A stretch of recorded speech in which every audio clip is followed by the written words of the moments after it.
পাঠ করছি মানিক বন্দ্যোপাধ্যায়ের নির্বাচিত ছোট গল্প সমুদ্রের স্বাদ। সমুদ্র দেখিবার স্বাদটা নীলার ছেলেবেলার। কিছুদিন স্কুলে পড়িয়াছিল। ভূগোলে পৃথিবীর স্থলভাগ আর জলভাগের সংক্ষিপ্ত বিবরণ আছে, কিন্তু তার অনেক আগে হতেই নীলা জানিত পৃথিবীর 3 ভাগ জল, 1 ভাগ স্থল। 7 বছর বয়সে বাবার মুখে খবরটা শুনিয়ে কি আশ্চর্য সে হইয়া গিয়েছিল। এ কি সম্ভব? কই, সে তো রেলে চাপিয়া কত দূরদেশে ঘুরিয়া আসিয়াছে। মামাবাড়ি যাইতে সকালবেলা রেলে উঠিয়া সেই রাত্রিবেলা পর্যন্ত ক্রমাগত হু হু করিয়া ছুটিয়া চলিতে হয়, কিন্তু নদী নালা খালবিল ছাড়া জল তো তার চোখে পড়ে নাই। চারিদিকে মাঠ, মাঝে মাঝে জঙ্গল, আকাশ পর্যন্ত শুধু মাটি আর গাছপালা। তারপর কতভাবে কত উপলক্ষে ছাপার অক্ষর, মুখের কথা আর স্বপ্নের বাহনে সমুদ্র তার কাছে আসিয়াছে। বলাইদের বাড়ির সকলে পুরী গিয়া কেবল সমুদ্র দেখা নয়, সমুদ্রে স্নান করিয়া আসিল। কলিকাতার সাহেব কাকার ছেলে বিনুদা বিলেত গেল। সমুদ্রের বুকে নাকি তার কাটিয়ে গেল অনেকগুলি দিন। সমুদ্রের জল মেঘ হইয়া নাকি বৃষ্টি নামে। মাছ তরকারিতে যে নুন দেওয়া হয়, আর থালার পাশে একটুখানি যে নুন দিয়ে মা দুবেলা ভাত বাড়িয়ে দেন, সে নুন নাকি তৈরি হয় সমুদ্রের জল শুকাইয়া। সারাদিন গরমে ছটফট করিবার পর সন্ধ্যাবেলা যে ফুরফুরে বাতাস গায়ে লাগানোর জন্য তারা ছাদে গিয়ে বসে, সে বাতাস নাকি আসে সোজা সমুদ্র হইতে। সমুদ্র বুঝি দক্ষিণ দিকে বাবা? চারদিকে সমুদ্র আছে। দক্ষিণ দিকে বঙ্গোপসাগর আমাদের খুব কাছে। ঠিক, ম্যাপে তাই একা আছে, কিন্তু চারিদিকে সমুদ্র। উত্তর দিকে তো হিমালয় পর্বত, তারপর তিব্বত আর চীন। ম্যাপটা আবার ভালো করিয়া দেখিতে হইবে। আমায় সমুদ্র দেখাবে বাবা? বাবা অনেকবার প্রতিশ্রুতি দিয়েছিলেন, এবারও দিলেন। সমুদ্র দেখার আর হাঙ্গামা কি? একবার তীর্থ করিতে পুরীধামে গেলেই হলো। সুবিধে মতো একবার বোধ হয় যাইতেই হবে। নীলার মার অনেক দিনের স্বাদ, কিন্তু কেরানির স্ত্রীর সহজ স্বাদও কি সহজে মিটিতে চায়? অনেক কষ্টে একরকম মরিয়া হইয়া একটা বিশেষ উপলক্ষে স্ত্রীর স্বাদটা যদি বা মেটানো চলে, ছেলে মেয়েদের স্বাদ অপূর্ণই থাকিয়া যায়। রথের সময় যে ভিড়টাই হয় পুরীতে, ছেলে মেয়েদের কি সঙ্গে নেওয়া চলে? তাছাড়া সকলকে সঙ্গে নিলে টাকাও কুলায় না। ছোট ভাই বোনদের দেখাশোনাই বা করবে কে? নীলাকে সঙ্গে না নেওয়ার আরও কারণ আছে। না গো, বিয়ের যোগ্যী মেয়ে নিয়ে ওই হট্টগোলের মধ্যে যাবার ভরসা আমার নেই। বিয়ের যোগ্যী মেয়ে, কিন্তু বিয়ের অযোগ্যী অবুঝ মেয়ের মতো কাঁদিয়া কাঁদিয়া চোখ ফুলাইয়া ফেলিল। কয়েকদিন চোখের জলের নোনতা স্বাদ ছাড়া জীব যেন তার ভুলিয়ে গেল অন্য কিছুর স্বাদ। বাবা মা তীর্থ সারিয়া ফিরিয়া আসিলে কোথায় হাসি মুখে তাদের অভ্যর্থনা করিবে, তীর্থযাত্রা গল্প শুনিবার জন্য ব্যাকুল হইয়া উঠিবে, একটি প্রশ্ন করিয়াই নীলা কাঁদিয়া ভাসাইয়া দিল। সমুদ্রে চান করেছ বাবা? গাড়ি হইতে নামিয়া সবে ঘরে পা দিয়েছেন। নীলার বাবা বসিয়া বলিলেন, করেছি রে করেছি, একটু দাঁড়া, জিরিয়ে নিই, বলবো খন সব। কি বলিবেন, কি প্রয়োজন আছে বলিবার? নীলা কি পুরীর সমুদ্র স্নানের বর্ণনা শোনে নাই? বলাইদের বাড়ির 3 তলার ছাদে উঠিয়া চারিদিকে যেমন আকাশ পর্যন্ত ছড়ানো স্থির অনড় রাশি রাশি বাড়ি দেখিতে পায়, তেমনি সীমাহীন জলরাশিতে বাড়ির সমান উঁচু ঢেউ উঠিতেছে নামিতেছে, আর তীরের কাছে বালির উপর আশ্রাইয়া পড়িয়া সাদা ফেনা হইয়া যাইতেছে। এ কল্পনায় কোথাও কি এতটুকু ফাঁকি আছে নীলার? কেবল চোখে দেখা হইল না, এই যা। বাপের আদুরে মেশে, অন্তত সকলে তাই বলে। তার সমুদ্র দেখা হইল না, কিন্তু বাপ তার সমুদ্র দেখিয়া স্নান করিয়া ফিরিয়া আসিল। নীলা তাই কাঁদিয়া ফেলিল। বাবা তাড়াতাড়ি আবার প্রতিজ্ঞা করিলেন, পুজোর সময় যেমন করে পারে তোকে সমুদ্র দেখিয়ে আনবো নীলা, ধার করতে হলে তাও করব। কাঁদিস নে নীলা, সারা রাত গাড়িতে ঘুমোতে পারি নাই, দোহাই তোর, কাঁদিস নে। সমুদ্র দেখাইয়া আনিবার বদলে পূজার সময় নীলাকে কাঁদাইয়া তিনি স্বর্গে চলিয়া গেলেন। বলাই বাহুল্য যে এবার সমুদ্র দেখা হইল না বলিয়া নীলা কাঁদিয়া কাঁদিয়া চোখ ফুলাইয়া চোখের জলে নোনতা স্বাদে আর সবকিছুর স্বাদ ডুবাইয়া দিল না। কাঁদিল সে বাপের শোকেই। কেবল সে একা নয়, বাড়ির সকলেই কাঁদিল। কিছুদিনের জন্য মনে হইল একটা মানুষ, বিশেষ অবস্থার বিশেষ বয়সের বিশেষ একটা মানুষ, চিরদিনের জন্য নীলার মনের সমুদ্রের মতো দুর্বোধ্য ও রহস্যময় একটা সীমাহীন কিছুর ওপারে চলিয়া গেলে। সংসারে মানুষের কান্না ছাড়া আর কিছুই করিবার থাকে না। ছেলেবেলা হইতে আরো কতবার নীলা কাঁদিয়াছে, বাড়ির শাসনে কাঁদিয়াছে, অভিমানে কাঁদিয়াছে, খেলার সাথীর সঙ্গে সংঘর্ষ হওয়ায় কাঁদিয়াছে, পেটের ব্যথায় ফোড়ার যাতনায় কাঁদিয়াছে, সমুদ্র দেখার স্বাদ না মেটায় কাঁদিয়াছে। অকারণেও সে দু চারবার কাঁদে নাই এমন নয়। এমন কষ্ট হয় কাঁদিতে, দেহের কষ্ট, মনের কষ্ট। শরীরটাও যেন ভারী হইয়া যায়। জ্বর হওয়ার মতো সর্বাঙ্গে অস্বস্তিকর ভোঁতা টনটনে যাতনা বোধ হয়। চিন্তা জগৎটা যেন বর্ষাকালের আকাশের মতো ঝাপসা হইয়া যায়। একটা চিরস্থায়ী ভিজা স্যাঁতস্যাঁতে ভাব থমথম করিতে থাকে। শরীর ও মন দুরকম কষ্টেরই আবার স্বাদ আছে। বৈচিত্র্যহীন আলুনি ও কড়া নোনতা স্বাদ। স্বাদটা অনুভব করিবার সময় নীলার লাগে একরকম, আবার কল্পনা করিবার সময় লাগে অন্যরকম, রক্তের স্বাদের মতো। ছুরি দিয়ে পেন্সিল কাটিতে, বটি দিয়ে তরকারি কুটিতে, কোনো কিছু দিয়ে টিনের মুখ খুলিতে, নিজের অথবা ভাইদের আঙুল কাটিয়া গেলে তার প্রচলিত চিকিৎসার ব্যবস্থা অনুসারে নীলা কাটা স্থানে মুখ দিয়ে চুষিতে আরম্ভ করে। রক্তের স্বাদ তার জানা আছে। নীলার বাবার মৃত্যুর পর সকলে মামাবাড়ি গেল। বিয়ের যোগ্যে মেয়েকে সঙ্গে করিয়া অতদূর মফস্বলে ছোট শহরে যাওয়ার ইচ্ছা নীলার মার ছিল না। তিনি বলিলেন, আর কটা মাস থেকে মেয়েটার বিয়ে দিয়ে গেলে হতো না দাদা, একটা ছোটখাটো বাড়ি ঠিক করে নিয়ে। মেজমামা বলিলেন, মাথা খারাপ নাকি তোর? অরক্ষণীয়া নাকি মেয়ে তোর? বাপ মরেছে, একটা বছর কাটুক না। ও বলিয়া নীলার মা চুপ করিয়া গেলেন। কেবল তাই নয়, শহরে তাদের দেখাশোনা করিবে কে, খরচ চালাইবে কে? মামারা তো রাজা নন। সুতরাং সকলে মামাবাড়ি গেল। সকালে গাড়িতে উঠিয়া অনেক রাত্রি পর্যন্ত হু হু করিয়া চলিলে সেখানে পৌঁছানো যায়। স্থানটির পরিবর্তন হয় নাই। অনেক কালের ভাঙা ঘাটওয়ালা পানা ভরা পুকুরটার দক্ষিণে ছোট আমবাগানটির কাছে নীলের দুই মামার বাড়িখানাও পরিবর্তন হয় নাই। কেবল মামারা, মামিরা আর মামাতো ভাই বোনেরা এবার যেন কেমন বদলাইয়া গিয়েছে। কোথায় সেই মামা বাড়ির আদর, সকলের আনন্দ গদগদ ভাব, অফুরন্ত উৎসব? এবার তো একবার কেউ বলিলও না, এটা খা ওটা খা।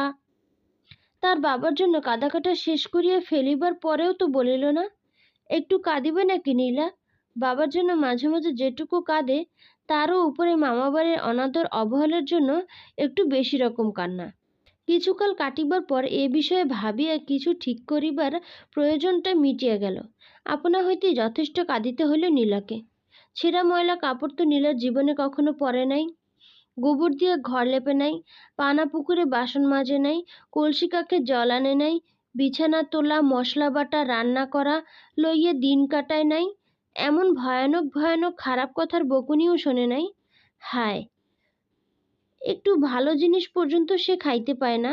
এমনি এমনি তার শরীরে নাকি এমন পুষ্টি হইয়াছে যে কোনো ভদ্রঘরের মেয়ের যা হয় না, হওয়া উচিত নয়, কিন্তু তারই না হয় অভদ্র রকমের দেহের পুষ্টি হইয়াছে।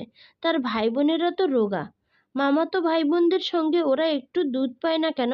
পিঠা পায়েসের ভাগটা ওদের এত কম হয় কেন? এমন ভিখারির ছেলের মতো বেশ করিয়া তার ভাই দুটিকে স্কুলে যাইতে হয় কেন? মামাদের জন্য ভাইরা যে তার দুবেলা খাইতে পাইতেছে, স্কুলে পড়িতে পাইতেছে, এটা নীলার খেয়ালও থাকে না। মামাতো ভাই বোনদের সঙ্গে নিজের ভাই বোনের আহার বিহারের স্বাভাবিক পার্থক্যটা তাকে কেবলই কাঁদায়। বড় মামি বলেন, বড় তো ছিচকাদুনে মেয়ে তোমার ঠাকুরজি। মেজো মামি বলেন, আদর দিয়ে দিয়ে মেয়ের মাথাটি খেয়েছ একেবারে। নীলার মা বলেন, দাও না তোমরা ওর একটা গতি করে, মেয়ে যে দিন দিন কেমনতর হয়ে যাচ্ছে। পাত্র খোঁজা হইতে থাকে, আর নীলা ভাবিতে থাকে বিবাহ হইয়া গেলে সে আবার শহরের সেই বাড়ির মতো একটা বাড়িতে গিয়ে থাকিতে পাইবে, সকলের আদর যত্ন জুটিবে। অবসর সময় বলাইয়ের মতো কোনো প্রতিবেশীর তিনতলা ছাদে উঠিয়া চারিদিকে বাড়ির সমুদ্র দেখিতে পারিবে, বলাইয়ের মতো কারো কাছে সমুদ্রের গল্প শোনা চলিবে। ইতিমধ্যে ম্যালেরিয়ায় ভুগিতে ভুগিতে নীলার একটি ভাই মরিয়া গেল। নীলার মা কি একটা অজানা অসুখে ভুগিতে ভুগিতে শয্যা গ্রহণ করিল। বড় মামার মেজ মেয়ে সন্তান প্রসব করিতে বাপের বাড়ি আসে একখানা চিঠির আঘাতে একেবারে বিধবা হইয়া গেল। পানাভরা পুকুরটার অপর দিকের বাড়িতেও একটি মেয়ে আরও আগে সন্তানের জন্ম দিতে বাপের বাড়ি আসিয়াছিল। একদিন রাতভর চেঁচাইয়া সে নিজেই মরিয়া গেল।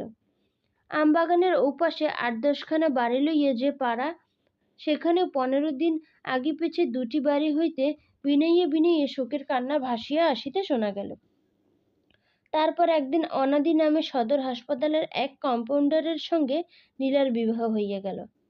সমস্ত অবস্থা বিবেচনা করিয়া সকলেই একরকম স্বীকার করিল যে, ধরিতে গেলে নীলার বিবাহটা মোটামুটি ভালোই হইয়াছে বলা যায়। মেয়ের তুলনায় ছেলের চেহারাটাই কেবল একটু যা বেমানান হইয়াছে। কচি ডাল ভাঙিয়া ফেলিলে শুকাইয়া যেমন হয়, কতকটা সেই রকম শুষ্ক ও শীর্ণ চেহারা অনাদের।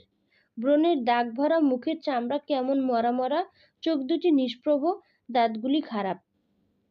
এদিকে মামাবাড়ির অনাদর অবহেলা সহিয়া এবং বাবা ও ভাইটির জন্য কাঁদিয়াও নীলার চেহারাটি বেশ একটু জমকালো ছিল। একটু অতিরিক্ত পারিপাট্য ছিল তার নিটোল অঙ্গ প্রত্যঙ্গগুলির গঠন বিন্যাসে। কিছু বলিবার নাই, কিছু করিবার নাই, মুখ বুজিয়া সব মানিয়া লইতে হইল নীলার। বিশেষ আর এমন কি পরিবর্তন হইয়াছে জীবনের? বাস কেবল করিতে হয় অজানা লোকের মধ্যে, যাদের কথাবার্তা চালচলন নীলা ভালো বুঝিতে পারে না, আর রাত্রে শুইয়া থাকিতে একটা আতপাগলা মানুষের কাছে, যার কথাবার্তা চালচলন আরও বেশি দুর্বোধ্য মনে হয় নীলার। কোনোদিন রাত্রে সংসারের সমস্ত কাজ শেষ হওয়ার পর ছুটি পাইয়া ঘরে আসিবা মাত্র অনাদি দরজায় খিল তুলিয়া দেয়, হাত ধরিয়া ঊর্ধ্বশ্বাসে কি যেন সে বলিতে আরম্ভ করে। নীলা ভালো বুঝিতেই পারে না, কেবল বুঝিতে পারে আবেগে উত্তেজনায় অনাদি থরথর করিয়া কাঁপিতেছে। চোখের দৃষ্টি তার উদ্ভ্রান্ত। মনে হয় নীলার আসিতে আর একটু দেরি হইলে সে বুঝি বুক ফাটিয়া মরিয়াই যাইত। কোনোদিন ঘরে আসিয়া দেখিতে পায় অনাদির মুখে গভীর বিষাদের ছাপ, স্তিমিত চোখে দৃষ্টি আছে কিনা সন্দেহ। ঘুম আসে নাই, রাত্রি শেষ হইয়া আসিলেও ঘুম যে আজ তার আসিবে না, নীলা তা জানে। কিন্তু হাই সে তুলেছে মিনিটে মিনিটে। কি বলিবার আছে, কি করিবার আছে? হয় দাঁতের ব্যথা, নয় মাথা ধরা, নয় জ্বর ভাব, অথবা আর কিছু অনাদিকে প্রায় রাত জাগায়। অন্যদিন সে রাত জাগে নীলার জন্য। সুযোগ পেলে নীলা চুপি চুপি নিঃশব্দে কাঁদে। সজ্ঞানে মনের মতো স্বামী লাভের তপস্যা সে কোনোদিন করে নাই, কিরকম স্বামী পাইলে সুখী হইবে কোনোদিন এ কল্পনা তার মনে আসে নাই। সুতরাং আশাভঙ্গের বেদনা তার নাই। আশাই সে করে নাই, তার আবার আশাভঙ্গ কিসের? অনাদির সোহাগেই সোহাগ পাওয়ার স্বাদটা মিটাইয়া নিজেকে সে কৃতার্থ মনে করিতে পারিত। উত্তেজনা ও অবসাদের নাগরদোলায় ক্রমাগত স্বর্গ ও নরকে ওঠানামা করায় যে চিরন্তন প্রথা আছে জীবনযাপনের, তার মধ্যে নরকে নামাকে তুচ্ছ আর বাতিল করিয়া দিয়ে সকলের মতো সেও একটা বিশ্বাস জন্মাইয়া নিতে পারিত যে স্বর্গই সত্য, বাকি সব নিছক দুঃস্বপ্ন। কিন্তু স্বামীই তো মেয়েদের সব নয়। গত জীবনের একটা বড় রকম প্রত্যাবর্তন তো নীলা আশা করিয়াছিল, যে প্রত্যাবর্তনের সঙ্গে শহরে তাদের সেই আগেকার বাড়িতে থাকা সকলের না হোক, অন্তত একজনের কাছে সেই রকম আদর যত্ন পাওয়া, অবসর সময় বলাইদের মতো কোনো প্রতিবেশীর ৩ তলা বাড়ির ছাদে উঠিয়া চারিদিকে বাড়ির সমুদ্র দেখা, আর বলাইয়ের মতো কারো মুখে আসল সমুদ্রের গল্প শোনার মোটামুটি একটা মিল আছে। এখানে নীলাকে বিশেষ অনাদর কেউ করে না। লজ্জায় কম করিয়া খাইলেও মামাবাড়ির চেয়ে এইখানে তার পেট ভরা খাওয়া জোটে। এখানে তাকে যে দয়া করিয়া আশ্রয় দেওয়া হয় নাই, এখানে থাকিবার স্বাভাবিক অধিকারই তার আছে, এটা সকলে যেমন সহজভাবে মানিয়ে লইয়াছে, সে নিজেও তেমনি আপনা হইতেই সেটা অনুভব করিয়াছে। মামাবাড়ির চেয়েও এখানকার অজানা অচেনা নরনারীর মধ্যে ঘোমটা দেওয়ার বধূ জীবন যাপন করিতে আসিয়া নীলা তাই স্বস্তি পাইয়াছে অনেক বেশি। তবে একটা অকথ্য হতাশার তীব্র ঝাঁঝালো স্বাদ সে প্রথম অনুভব করিয়াছে এখানে। গুমরাইয়া গুমরাইয়া এই কথাটাই দিবারাত্রি মনের মধ্যে পাক খাইয়া বেড়াইতেছে, যে সব তার শেষ হইয়া গিয়েছে, কিছুই তার করার নাই, বলার নাই, পাওয়ার নাই, দেওয়ার নাই। সানাই বাজাইয়া একদিনে তার জীবনের স্বাদ, আহ্লাদ, সুখ দুঃখ, আশা, আনন্দের সমস্ত জের মিটাইয়া দেওয়া হইয়াছে। কাঁদছ নাকি? কি হয়েছে? কাঁদদিনে তো। কাঁদিতে কাঁদিতে নীলা বলে সে কাঁদে নাই। জানুক অনাদি কি আসিয়া যায়, কাদা আর না কাদা সব সমান নীলার। নীলার কান্নার মৃত সঞ্জীবনী যেন হঠাৎ মৃতপ্রায় দেহে মনে জীবন আনিয়ে দিয়েছে। এমনিভাবে অনাদি তাকে আদর করে, ব্যাকুল হইয়া জানিতে চায় কেন কাঁদিতেছে নীলা, কি হইয়াছে নীলার। এখানে কেউ গালমন্দ দিয়েছে, মা বোনের জন্য মন কেমন করিতেছে। অনাদি নিজে না জানিয়ে মনে কষ্ট দিয়েছে তার। একবার শুধু মুখ ফুটিয়া বলুক নীলা, এখনই অনাদি প্রতিকারের ব্যবস্থা করিবে। কিন্তু কি বলিবে নীলা, বলার কি আছে? সে কি নিজেই জানে কেন সে কাঁদিতেছে? আগে প্রত্যেকটি কান্নার কারণ জানা থাকিত। কোনো কান্না বকুনির, কোনো কান্না অভিমানের, কোনো কান্না শোকের, আর কোনো কান্না সমুদ্র দেখার স্বাদের মতো জোরালো অপূর্ণ স্বাদের। আজকাল সব যেন একাকার হইয়া গিয়েছে। কান্নার সমস্ত প্রেরণাগুলি যেন দল বাঁধিয়া চোখের জলের উৎস খুলিয়া দেয়। সেদিন অনাদি ভাবে কান্নার কারণ অবশ্যই কিছু আছে। নীলা মুখ ফুটিয়া বলিতে পারিল না। পরদিন আবার তাকে কাঁদিতে দেখিয়া সে রীতিমতো ভরকাইয়া যায়। কান্নার কারণটা তবে তো নিশ্চয় গুরুতর। আরও বেশি আগ্রহের সঙ্গে সে কারণ আবিষ্কারের চেষ্টা করে এবং কিছুই জানিতে না পারিয়া সেদিন তার একটু অভিমান হয়। তারপর দুদিন নীলা কাঁদে কি না সেই জানে না। দাঁতের ব্যথা আর মাথার যন্ত্রণায় বিব্রত থাকে, অনাদি টের পায় না। পরদিন আবার নীলার কান্না শুরু হইলে রাগ করিয়া অনাদি বলে, কি হয়েছে যদি নাই বলিবে, বারান্দায় গিয়ে কাঁদো, আমায় জ্বালিও না। এতক্ষণ কাঁদিবার কোনো প্রত্যক্ষ কারণ ছিল না। এবার স্বামীর একটা কড়া ধমক খাইয়া নীলা অনায়াসে আরও বেশি আকুল হইয়া কাঁদিতে পারিত। কিন্তু ধমক খাওয়া মাত্র নীলার কান্না একেবারে থামিয়া গেল। দাঁত ব্যথা করছে তোমার? অনাদি বলিল, না। মাথা যন্ত্রণা হচ্ছে? না। তবে? নীলা যেন অবাক হইয়া গিয়েছে। দাঁতও ব্যথা করিতেছে না, মাথারও যন্ত্রণা নাই, কাঁদিবার জন্য তবে তাকে ধমক দেওয়া কেন? বারান্দায় গিয়ে কাঁদিতে বলা কেন? দাঁতের ব্যথা, মাথার যন্ত্রণা না থাকিলে তো তার প্রায় নিঃশব্দ কান্নায় অনাদির অসুবিধা হওয়ার কথা নয়। তারপর ধমক দিয়ে কয়েকবার নীলার কান্না বন্ধ করা গেল বটে, কিন্তু কিছুদিন পরে ধমকেও আর কাজ দিল না। মাঝে মাঝে তুচ্ছ উপলক্ষে, মাঝে মাঝে কোনো উপলক্ষ ছাড়াই নীলা কাঁদিতে লাগিল। মনে হইল তার একটা উদ্ভট ও দুনির্বার পিপাসা আছে। নিজের নাকের জল, চোখের জলের স্রোত অনেকক্ষণ ধরিয়া অবিরাম পান না করিলে তার পিপাসা মেটে না। তারপর ক্রমে ক্রমে অনাদি টের পাইতে থাকে বউয়ের তার কান্নার কোনো কারণ নাই, বউটি তার ছিচকাদুনে, কাদাই তার স্বভাব। অনাদির মাও কথাটায় সায় দিয়া বলেন, একদিন বলিনি তোকে, কি জানি হয়তো ভেবে বসবে আমরা যন্ত্রণা দিয়ে বউকে কাদাই। তোর কাছে বানিয়ে বানিয়ে মিছে কথা বলছি, বড্ড ছিচকাদুনে বউ তোর। একটু কিছু হলে তো কেঁদে ভাসিয়ে দিলে। আগে ভাবতাম বউ বুঝি বড্ড অভিমানী, এখন দেখছি তা তো নয়, এ যে ব্যারাম, আমাদের কিছু বলতে কইতে হয় না, নিজে নিজেই কাঁদতে জানে। ওবেলা ওবারের কানুর মা মহাপ্রসাদ দিতে এলে, বসিয়ে দুটি কথা বলেছি, বউ কাছে দাঁড়িয়ে শুনছে। বলা নেই কওয়া নেই, ভেউ ভেউ করে সে কি কান্না বউয়ের। সমুদ্রের চান করার গল্প থামিয়ে কানুর মা তো থ বনে গেল। যাবার সময় চুপি চুপি আমায় বলে গেল বউকে মাদুলি তাবিজ ধারণ করাতে। এসব লক্ষণ নাকি ভালো নয়। অনাদির মা কান পাতিয়া শোনে। দরজার আড়াল হইতে অস্ফুট একটা শব্দ আসিতেছে। ওই শোন, শুনলি? বাইরে গিয়ে অনাদি দেখিতে পায় দরজার কাছে বারান্দার দেয়াল ঘেঁষিয়া বসিয়া নীলা বাটিতে তরকারি কুটিতেছে। একটি আঙুল কাটিয়া টপ টপ করিয়া ফোঁটা ফোঁটা রক্ত পড়িতেছে, আর চোখ দিয়া গাল বাহিয়া ঝরিয়া পড়িতেছে জল। মাঝে মাঝে জিভ দিয়া নীলা জিভের আয়ত্তের মধ্যে যেটুকু চোখের জল আসিয়া পড়িতেছে সেটুকু চাটিয়া ফেলিতেছে। ধন্যবাদ।